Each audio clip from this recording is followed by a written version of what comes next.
Well, it's Wednesday, and I don't know how well this is going to work, but it just had to be outside again. It's so nice. I don't want to miss the chance to be outside. So I've kind of set this up in a way that I can stand here on my deck and talk with you today. Hopefully, it won't be too noisy with the sound of cars and motorcycles and things going by on our street out front. Hopefully the wind won't, kind of blow across the microphone and make it hard to hear.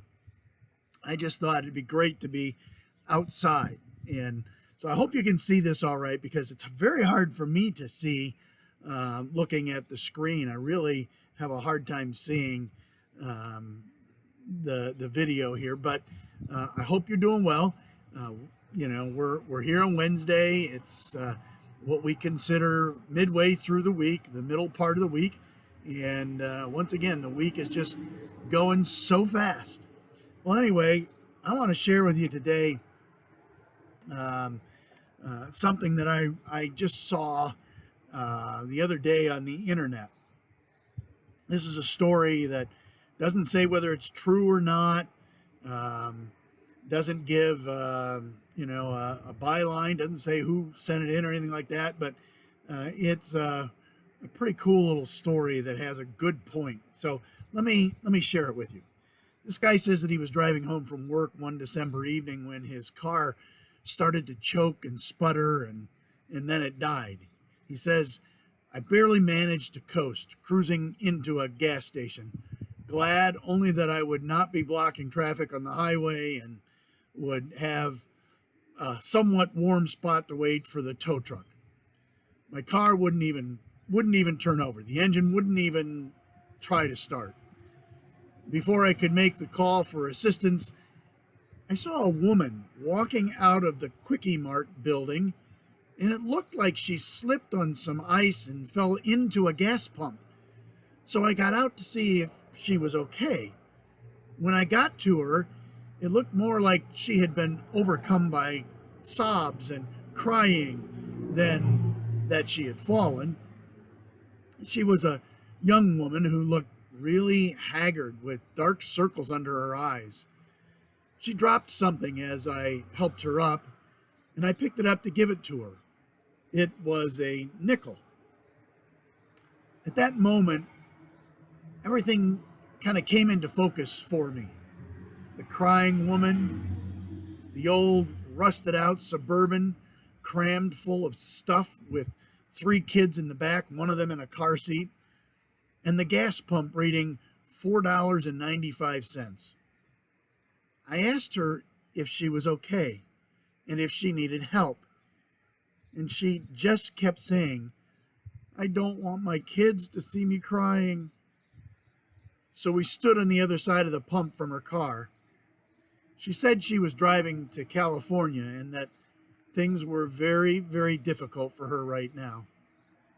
So I asked her, "Were you praying?" Well, that kind of made her back away from me a little, but I assured her I was not a crazy person. And I said, "Listen, God heard you, and He sent me." I took out my credit card and swiped it through the card reader on the pump so she could fill up her car completely.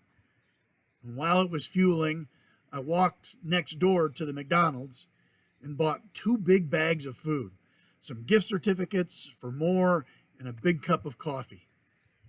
She gave the food to the kids in the car who attacked it like wolves, and we stood by the pump eating fries and talking a little bit more. She told me her name and that she lived nearby. Her boyfriend had left 2 months ago, and she had not been able to make ends meet.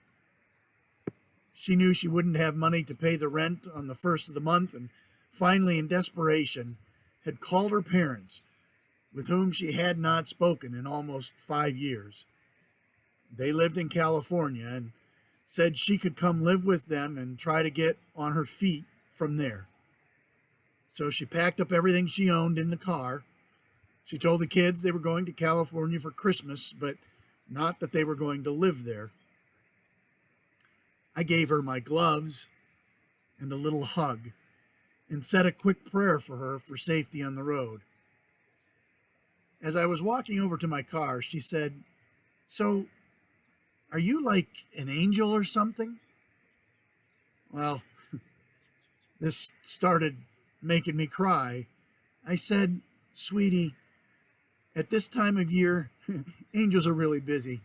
So sometimes God uses regular people like me." It was so incredible to be a part of someone else's miracle. And of course, when I got in my car, it started right away and got me home with no problems. I'll take it to the shop tomorrow for a check, but I suspect the mechanic won't find anything wrong. Wow. Can you imagine being in a situation like that? Are you ready for God to change your plans today in order to be used for the sake of someone else? Can you accept an interruption to your schedule because the Lord has given you gifts, skills, talents, resources that another person is desperately in need of? Would you give every dollar and dime of the money you have if there was somebody else God set in your path who was in great need? How ready are we to be used by God in ways that we aren't anticipating? You know, we're all familiar with the parable of the Good Samaritan. And in that parable, this person who acted as a neighbor and came to the aid of the one who had been attacked and robbed was not expecting to come upon this person in need. The priest and the Levite basically ignored the man and walked on by.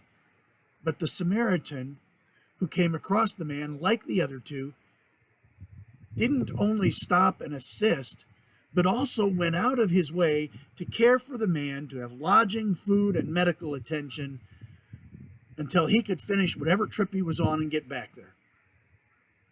See, this wasn't in the Samaritan's plans for that day. Well, Jesus finished that particular teaching by telling the lawyer that he was talking to go and do the same thing as the Samaritan did. To be like him.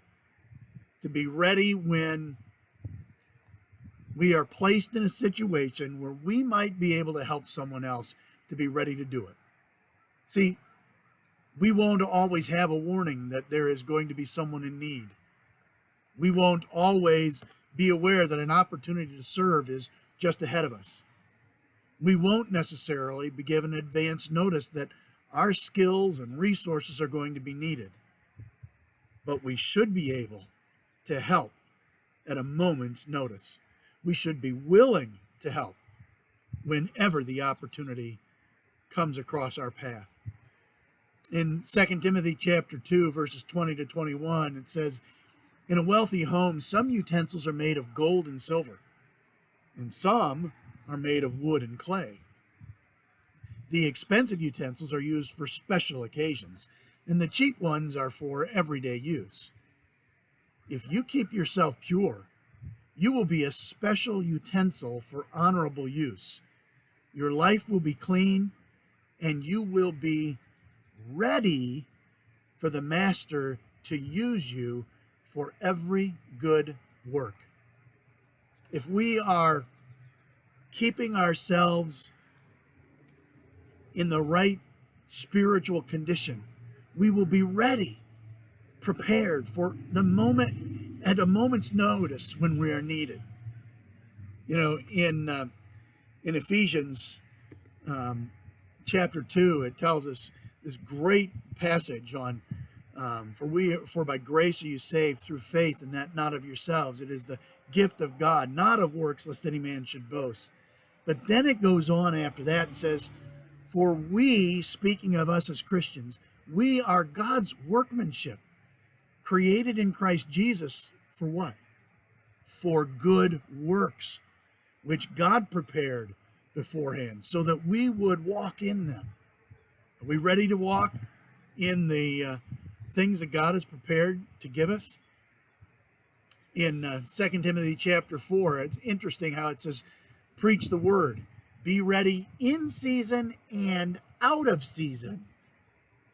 We need to be ready whenever the moment requires us to help. And in 1 Peter 1:13, it says, therefore, prepare your minds for action. Keep sober in spirit. Fix your hope completely on the grace to be brought to you at the revelation of Jesus Christ. We need to prepare our minds for action. Are we doing so? Are we ready to be used by God for whatever he brings across our path today, tomorrow, or in the days ahead? I hope that we are. That's part of what we should be as a believer in Jesus Christ. Someone that God has ready to use in a way that we aren't expecting, a way that may be brought across our path at the time when we may even perhaps be least equipped time-wise to stop and help. But we need to be ready to help. So just a challenge today. Be available for God, whether it's when you're expecting it or when you're not expecting it. It's pretty interesting, the times that God will use you if you're willing and ready to be used. Today I want to remind the senior high guys that you have a Zoom meeting tonight at 8 o'clock p.m.